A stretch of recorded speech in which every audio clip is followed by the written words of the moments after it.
আজকে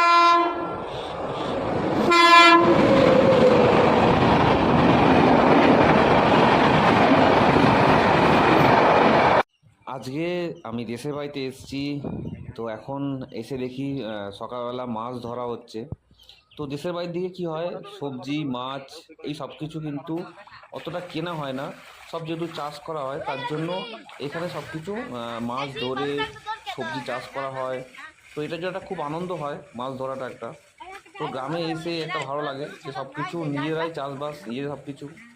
জল যত বেশি নাড়ানো হবে, মাছগুলো কি করবে, সব এক জায়গায় চলে আসবে।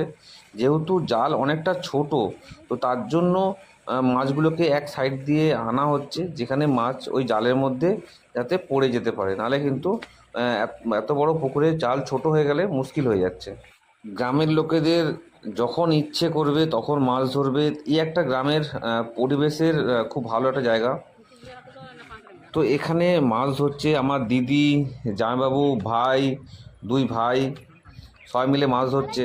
প্রথমে তো পানা এত ভর্তি হয়েছিল, তো প্রথমে পানাগুলোকে সরানো হয়েছে, তারপরে এখন মাছ ধরা হচ্ছে।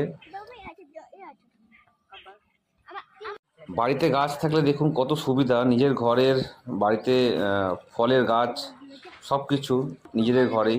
সব মা, বোন, ভাইজিরা সবাই বসে আছে ওই মাছ মাছ তোলার অপেক্ষায়। তো মাছ অনেক পড়েছে, এখন জাল টানছে আস্তে আস্তে করে, যেখানে মাছ পাবে সেই জায়গাটায় মাছ ধরবে। তো জাল তোলা হচ্ছে আস্তে আস্তে, যে কতটা মাছ পাওয়া যাচ্ছে, যেহেতু এত পরিশ্রম করা হলো সবাই মিলে। তো এখানে দিদি আর জামাইবাবু মাছ মাছ ধরছে, যে কতটা মাছ পড়েছে। দেখা গেল মাছ একটাও নেই, ছোট ছোট এক দুটো মাছ আছে। মানে এত বড় পুকুরে কোনো মাছ নেই, ছোট একটা মাছ, এই একটা ছোট মাছ, এই একটা আছে, আর কোনো মাছই নেই। মানে বেকার, পুরো পানা পরিষ্কার করা হলো, পানা পরিষ্কার করে এই শুধু খাটা। এই একটা জিনিস পড়েছে যেটা হচ্ছে ব্যাঙ, সোনা ব্যাঙ, আর কিচ্ছু নেই। মানে এছাড়া সারা মানে পুরো পুকুরে একমাত্র এই সোনা ব্যাঙটাই পড়ে আছে, আর কোনো মাছই নেই। মানে পুরো পুকুরে এই মানে ব্যাঙটাই একা রাজ করছে, আর কোনো মাছ রাখেনি। মাছগুলো মানে নষ্ট হয়ে গেছে, গরমে জল কমে গেছে বলে মাছগুলো নষ্ট হয়ে গেছে। তো একমাত্র এই ব্যাঙটাই পড়েছিল।